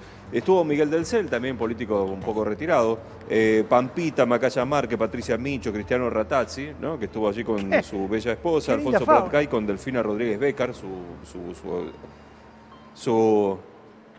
No hablaron. Vos sabés que también pasó Tete Custarón, Mariana Arias, Catherine Fulop, Esteban Bullrich, también allí medio colado entre medio de tanta figura del espectáculo, ¿no? Sergio Goycochea, Berlín von Brocke con su actual marido, el cirujano Juan Biagio, Maximiliano Guerra, Jonás Gutiérrez, quien estuvo acompañado por Alejandra Maglietti, su pareja, ¿no? Estuvo con una férula, venía Jonás Gutiérrez. Sebastián Estebanés, junto a Ivana Zacani, Rocío Guirao Díaz, Martín Coeller de Endemol, secretario de Medio Ambiente, como decíamos, Sergio Bergman, Dolores Barreiro, Susana Jiménez, junto a Mecha, que fue prácticamente la que cerró, digamos, pasó Susana, la pasarela. Susana. Después se quedó Karina Mazzocco, sí.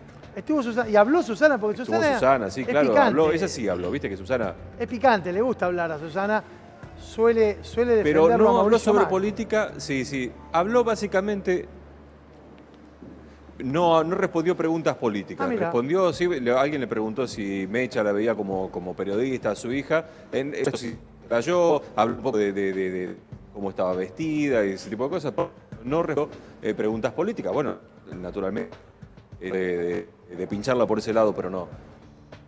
Esas preguntas, viste como ella elude ese tipo de preguntas cuando se sonríe un poco para el otro lado, hace que habla con alguien más, pero no quiso responder al respecto. Muy hábil. Bueno. Y lo dicho, ¿no? Cuando tiene trayectoria en todo esto, ¿no? Pero bueno, tanto Pratgay como Bergman, también aquí nos quedaba Esteban Bullrich, ellos directamente ni se acercaron, pasaron a 2 metros más o menos, estaba la prensa destacada, se pararon en algún momento como para hacer alguna foto, pero eludieron las preguntas. Clarísimo. De hecho, los periodistas estaban destacados y a viva voz le gritaban qué opina, cosas de atrás se sonreían y nada más hicieron. Gambeta larga. Bueno, Fernando, gracias, muy completa la cobertura. Allí en la gala de Fundaleu, en el paquetísimo Hotel Alvear. Hoy estuvo Nicolás Dujovne, hablábamos de economía, por supuesto, sigue siendo por ahora el titular del Palacio de Hacienda, dando algunos, anticipos de lo que finalmente sería la presentación del presupuesto 2019. Este que te estamos contando, que nos la va a hacer parir a todos los argentinos. Escuchemos al ministro. Presentando por primera vez desde el año 2009 un presupuesto con equilibrio fiscal primario. Hicimos un gran esfuerzo.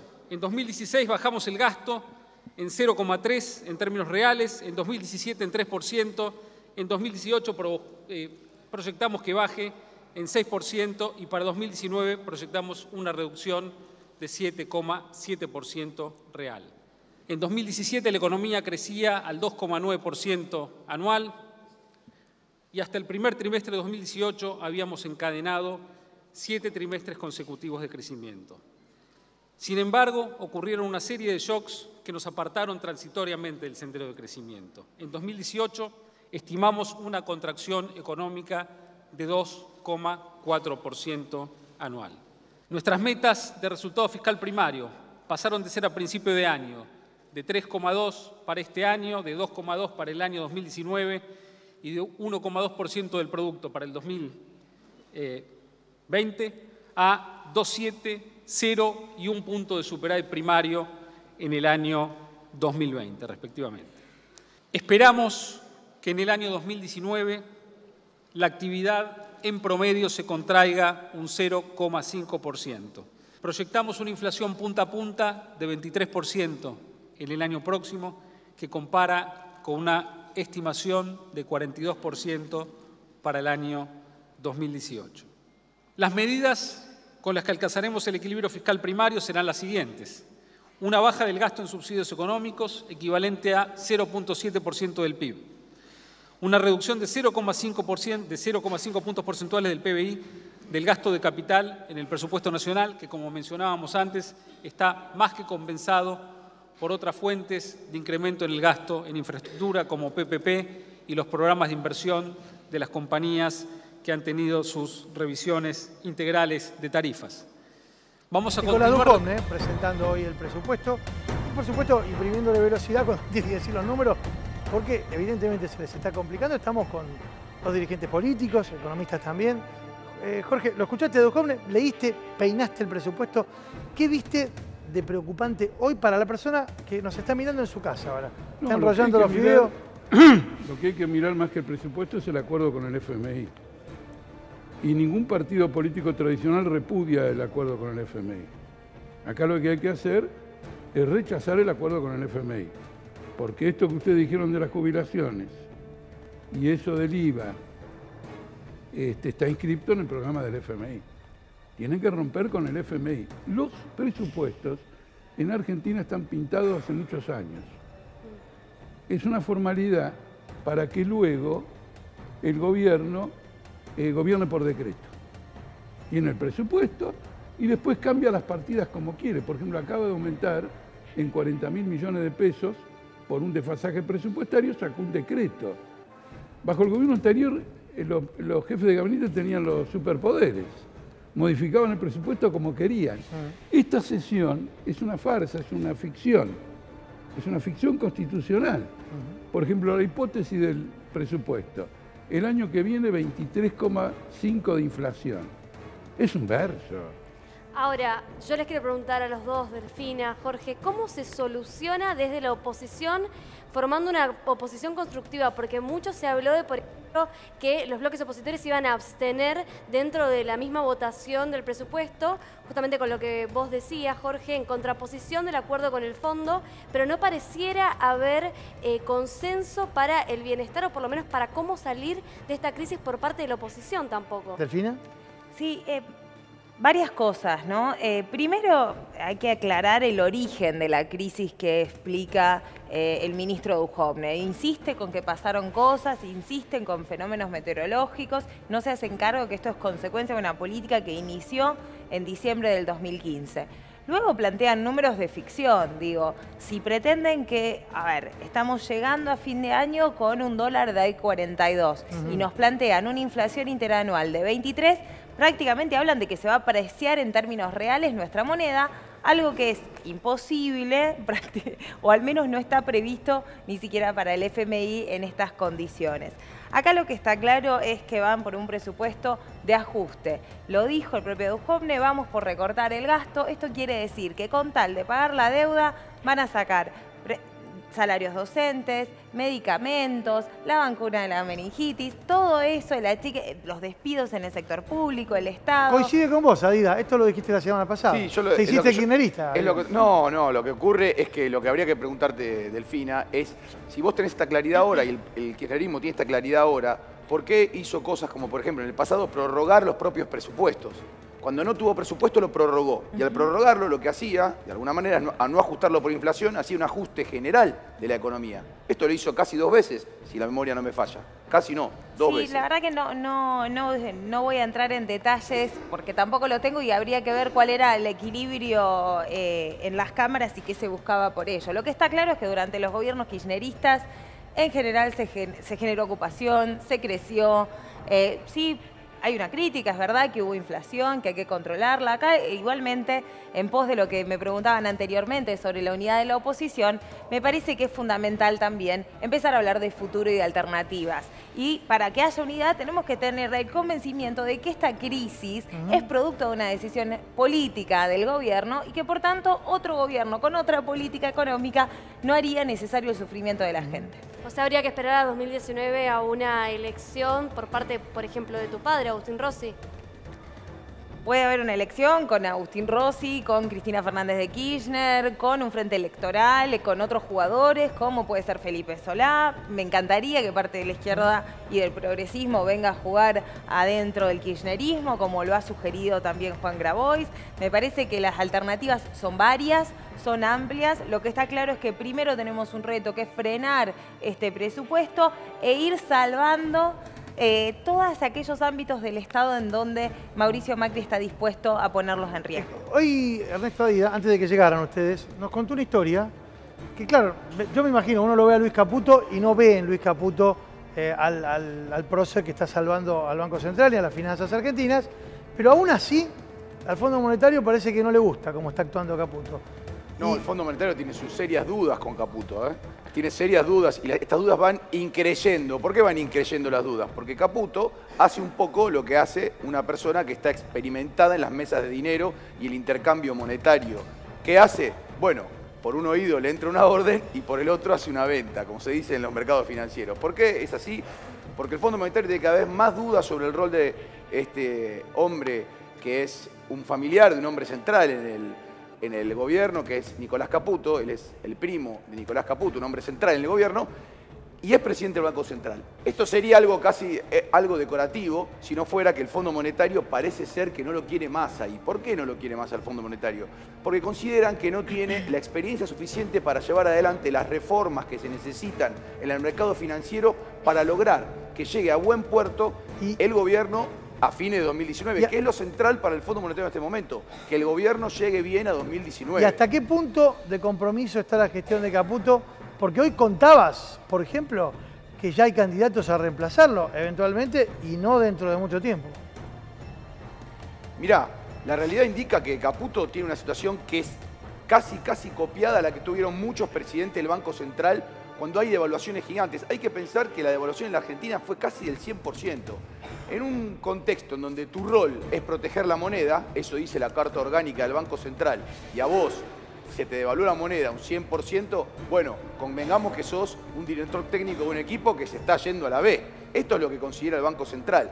No porque Caputo lo haya hecho de manera casi forzada, pero la realidad es que las corridas cambiarias que hicieron que el Banco Central perdiera 13.000 millones de dólares en 90 días, hace que Caputo no sea un buen líder para el Fondo Monetario, perdón, que no sea un buen líder de tormenta, un buen capitán de tormenta. Pero esperá, pero dicen que hay ya 3 candidatos incluso. Sí, Miguel Kiguel, un hombre de mercado, Guillermo Calvo, un hombre que, como contamos acá, lleva adelante la dolarización casi como política de Estado, y un hombre central en la política monetaria del Estado de Israel, que es Leonardo Liederman. Ese es el candidato, si uno quiere, el más académico.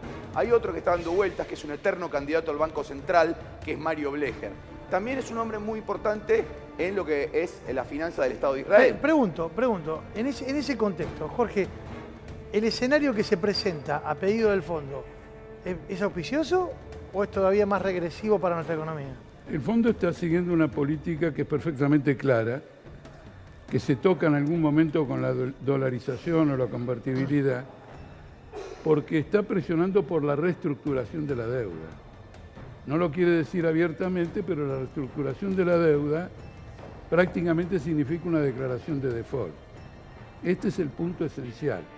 Mira, hay un aspecto del programa del FMI al cual nadie le ha dado mayor importancia, bueno, de un modo general, que es una copia del programa de Scioli en las elecciones de 2015. Está cargando. Que es que el Tesoro se endeude y los dólares se lo dé al Banco Central a cambio de letras que tiene el Banco Central que no valen nada, que son las llamadas letras intransferibles. Capitalizar al Banco Central para poder respaldar una convertibilidad monetaria. El Estado se endeuda por lo tanto nos endeudamos todos, para convertir al Banco Central con la entrega de dólares en un operador eficaz. Esto hubiera hecho, no sé, Miguel Bain si hubiera sido... Miguel Bain lo propuso sistemáticamente en la campaña electoral, encabezada por Scioli. Y desde entonces es la bandera de la mayor parte de los sectores vinculados al capital financiero. Sobre el problema político y sobre el presupuesto, quiero decir esto. El que diga que está en contra del presupuesto y no plantee la ruptura con el FMI, está verseando. Y el que quiera hacer un frente con Felipe Solá y otros peronistas que le votaron 110 leyes al hombre que llevó a esta bancarrota, está estafando a la opinión pública. Se ríe Delfina, se ríe. ¿Por qué? ¿Qué voy a hacer? ¿Por no qué sé, por lo menos Silvina Bataki iba a ser la ministra de Economía y Bain terminó con Macri y no sé, el FPV PJ siempre le votó en contra. Terminaron todos con Macri, Delfina. Y la verdad que nosotros también firmamos una carta con los principales referentes de nuestro partido pidiendo que no se firme el acuerdo con el FMI. Hicimos la sesión intentando conseguir el quórum para que se debata y estar en contra. Me parece que nadie puede acusar al kirchnerismo de soportar esta gran fiesta financiera de unos pocos, sino todo lo contrario. Pero entonces, está proponiendo un acuerdo. Pero repito, nos siguen... está proponiendo un acuerdo con los que apoyan al FMI. No estoy diciendo que hay que construir las mayorías. No, seamos sinceros, si ustedes solo pueden monetarista. gobernar, a mí me parece bien, pero demuéstrenme que llegan con los votos. Mientras tanto, me parece que hay que ofrecerle una mayoría a la gente. La gente no quiere quiere alguien que gestione esta crisis y quiere que Argentina vuelva a crecer. Y hay que ofrecer un atractivo productivo. Me parece que hay que tomarlo con suficientemente altura sin pelearnos entre nosotros, porque no tiene sentido. Esta es la cuarta crisis, perdón. Esta es la cuarta bancarrota de Argentina. La cuarta. La primera en el 82 con la dictadura. Sí, claro. La otra con la hiper de Alfonsín. La otra con De la Rúa. Y tenemos 4 bancarrotas. Y frente a las 4 bancarrotas, siempre estuvo esta opinión, no podemos cambiar nada por la geopolítica, por esto y por yo creo que podemos cambiar nosotros mucho. Entendemos, de hecho, la propuesta nuestra es que vamos a hablar de realmente. La propuesta nuestra es controlar los flujos de capitales que con para este que la plata político, que haya en la Argentina se vuelva a con reinvertir este piloteaje en la político, Argentina. Perdóname, con este piloteaje político vamos a una bancarrota profunda social. Por eso el lunes y el martes que viene va a haber una huelga general. Pero ahí van a estar 2 ustedes días. también, me imagino. Perdón, pero déjame concluir. Sí. Acá hay un problema político. Este gobierno y sus aliados peronistas en el Congreso que le van a votar el presupuesto, ¿puede sacarnos de esta crisis? Nosotros opinamos que no. Por eso entendemos que acá hay una crisis política y planteamos que este gobierno se tiene que ir junto a todos los que lo están apoyando y la Argentina convoque una asamblea constituyente de modo que podamos enfrentar al FMI y a la deuda externa con eficacia, rechazando esos condicionamientos internacionales. Delfina, como dirigente, ¿cómo ves y cómo notás el impacto humano de la crisis que estamos viviendo en los últimos meses? La verdad que uno recorre el país, yo estuve hace poco en Córdoba, en Chubut, en el norte de la provincia de Santa Fe, hay realmente mucha angustia, mucha desesperación, curtiembres, que el tema es que ahora, por ejemplo, se exporta crudo el cuero, ¿no? Cierran las curtiembres, un producto básico. No estoy hablando de grandes procesos industriales, estoy hablando de algo bastante más sencillo. Me parece que, bueno, y uno lo ve, el otro día estaba en un Día del Niño, en vez de regalar pelotas y bicicletas, se sorteaban bolsas de comida. Esa es la tristeza. Acá en la ciudad de Buenos Aires, estoy hablando de la ciudad de Buenos Aires, el distrito más rico del país. Está bien. Bolsón de comida es un poco fuerte. En vez de, pero las madres haciendo cola, los nenes intentando jugar, me parece que la cantidad de gente, el otro día posteábamos lo que veíamos en los subtes, ¿no? 5 personas durmiendo en la estación de Medrano. O sea, yo creo que la Argentina no se merece esto. Y sobre todo lo que no se merece es un presidente que nos dijo que venía a solucionar la pobreza y ahora nos dice que vivimos por encima de nuestras posibilidades. Pero te hago una pregunta, me parece que no nos merecemos Delfina, como sociedad esto. Yo te pregunto, si hasta el 2015 la situación económica macroeconómica era tan sólida, ¿qué explicación hay para que en menos de 3 años tengas este derrumbe? ¿Era porque evidentemente no era tan sólida o porque por más que vos hagas muy mal las cosas, el nivel de derrumbe no podría haber sido tan grande? Sí, la verdad que lamentablemente la globalización financiera tiene un nivel y una velocidad que creo que no nos esperábamos. Creo que también este gobierno entró como si el mundo fuese otro y se llevó una cachetada por parte del mundo que nos devastó a nosotros con la apertura que hicieron en todos sus sentidos. Y por otro lado, hay algo que coincido, la estructura de la Argentina tiene ciertas debilidades. Ahora, lo que está claro es que el camino era el correcto. El camino era profundizar el mercado interno para comenzar a industrializar y generar más y mejor puestos de trabajo. Esto va todo lo contrario. Llevan casi 100.000 puestos en la industria destruidos, va a aumentar el desempleo y la precarización laboral. La verdad que es muy triste y jóvenes de mi edad, que estamos en casi 30, el sueño de emanciparte, de tener un laburo, de tener una casa, de poder constituir una familia, ya es casi inalcanzable. Antes de ir cerrando el programa, quiero mostrarles, en parte hicimos este programa para tratar de comprobar si la teoría de Alejandro Finocchiaro, el ministro de Educación, es real. Es real. Les propongo este ejercicio, miren. Finocchiaro habló de el kirchnerotrotskismo. Repasemos nuevamente esta animación que llevó aproximadamente 6 meses de trabajo de un equipo en la NASA. ¿Hay algún margen, hay alguna posibilidad? Esto fue el nuevo animal político que creó Finocchiaro hace algunas semanas, de que Jorge Altamira, Delfina, Rossi, el kirchnerismo y el trotskismo en la Argentina puedan constituirse. Tenemos una diferencia de principios muy importante. No te calenté, te pido. Ganó Huracán hoy. Pero quiero decir, más allá de Huracán, nosotros somos socialistas y el kirchnerismo es capitalista. Defiende a todos estos industriales, a toda esta clase social que, te repito, está en Comodoro Pi. Es la clase social que se ha endeudado también. Con esta clase social, que es la base ideológica, política y social del kirchnerismo, no es posible avanzar como país. Nosotros somos partidarios de que gobiernen los trabajadores. Esto es una diferencia, digamos, de principios. Luego, hay otra diferencia que tiene que ver con la trayectoria oportunista en política. El kirchnerismo fue la primera manifestación de menemismo en la Argentina. Ahí eso te dolió. Perdón. Conociéndote te dolió. Pero déjame dar un ejemplo. Pero déjame cerrar, que tengo un minuto y quiero que cierre la privatización del Banco de la provincia de Santa Cruz y la privatización de YPF y el dinero que se llevó Kirchner de la privatización de YPF fue el debut de la experiencia menemista. Quédense. Bueno, Esperá, ahora contestás. Ahora contestás. Lo único que coincidimos es en el feminismo y el Lola Verde y me clavó el mansplaining, el olaje del hombre explicando. Coincidimos en el feminismo, déjame hablar al menos, che. Dame un segundo, porque Sofía te va a presentar la segunda parte del informe que veíamos hace un ratito.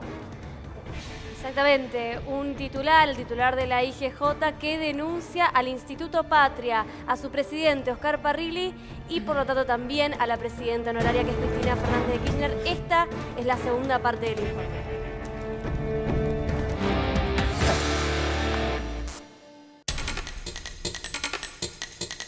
La puja entre la IGJ y el Patria se resolvió a través de la Sala L de la Cámara integrada por Víctor Fernando Lieberman, Gabriela Iturbide y Marcela Pérez Pardo, la exmujer del destituido juez Eduardo Freiler. El escrito firmado por los camaristas expresa que lo que caracteriza al dato personal es la posibilidad de identificar con alguna precisión a la persona a la que el dato pertenece. Dicha posibilidad es la que origina la protección, pues a través del dato se puede llegar no solo a la persona, sino establecer las conductas y prácticas que solo mediando la expresa voluntad de ésta pueden trascender la esfera de la intimidad. Y también agrega que el cumplimiento de la manda impuesta por la IGJ lesiona derechos constitucionales de los asociados del Instituto Patria. La Cámara Civil, sí, la Sala L, que es la que decidió sobre este tema, le dio la razón al instituto, por eso nosotros recurrimos a la Corte Suprema. Hoy el expediente está en la Corte. Y básicamente lo que hizo la Cámara, a nuestro entender, fue no contestar y no resolver jurídicamente, sino justamente políticamente. Y bueno, determinando la razón de que la entidad no debiera darnos a nosotros el nombre y apellido de los socios, que básicamente ese es el problema, porque estaríamos nosotros como, probablemente podríamos estar persiguiéndolos, porque pertenecemos a un partido político distinto y ellos están identificados ideológicamente con otro partido. Disconformes con la sentencia, desde la IGJ pidieron el juicio político por mal desempeño para los 3 jueces al considerar que dictaron un fallo político y requirieron que se los acuse ante un jurado de enjuiciamiento. El organismo del gobierno fue más allá y apuntó contra Pérez Pardo, una de las juezas de la Sala L que figura como vocal de justicia legítima, quien según consideraron debería haberse excusado por integrar el colectivo de Alejandra Gils Carbó. La ley es pareja para todos, así como yo le pido a una entidad de barrio que cumple, que le cuesta cumplir, que le cuesta contratar un contador y presentar un balance, yo mínimamente también se lo tengo que pedir a él, al Instituto Patria, como una entidad civil cualquiera. Y eso es lo que los jueces no entendieron, fallaron cubriendo de alguna manera esto que intentaba Parrilli. Por eso nosotros fuimos al Consejo de la Magistratura pidiendo juicio político y el recurso a la Corte, que hoy el expediente está en la Corte, veremos qué resuelve la Corte. El pedido de destitución ahora está en manos del diputado y actual consejero Mario Negri, quien tendrá en sus manos la instrucción del jury y la llave que podría destituir a los camaristas que decidieron que el Búnker K siga manteniendo en las sombras la identidad de los socios.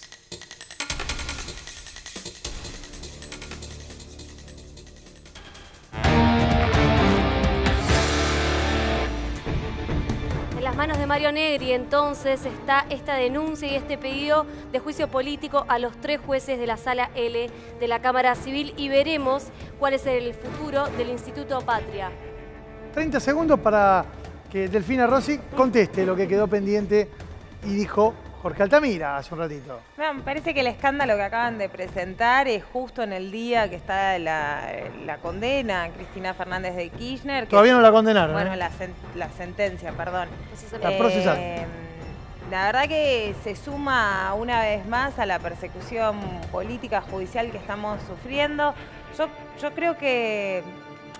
Nada, me gustaría vivir en un país normal, en un país en donde se discutiese de política cuando hablamos de política. Acá, como discutimos con la izquierda, con cualquier otro partido político, sin ensuciar la cancha de esta manera tan burda, me parece que esto que ellos quieren parecerse al primer mundo, bueno, yo viví en Europa y en Estados Unidos, no sucede la persecución política a expresidentes de esta manera, la persecución judicial no sucede, es una vergüenza, creo que estamos poniendo en riesgo nuestra democracia, creo que tiene que ver con también sacar el eje sobre la cuestión económica y no creo que le hemos destinado más del 60% del programa a la cuestión económica, justamente con el análisis crítico que hicieron ustedes, pero también dándole un espacio al capítulo judicial para contar qué es el objetivo. Te agradezco, Jorge, y a ti también, gracias. Delfina. El objetivo de este programa, que es mostrar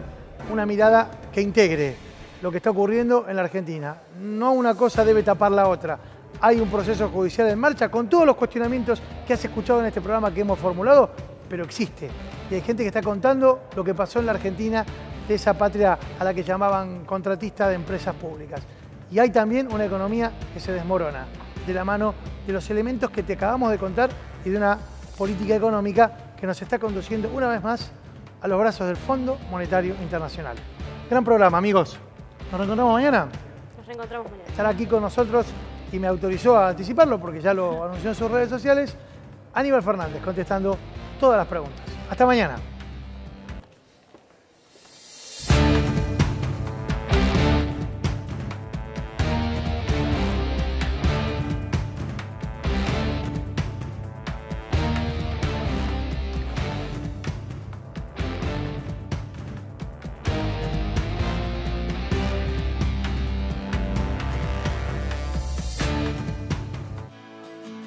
Cuando los sueños se encienden al despertar, como latidos que brotan al respirar, es el deseo que marca el camino hacia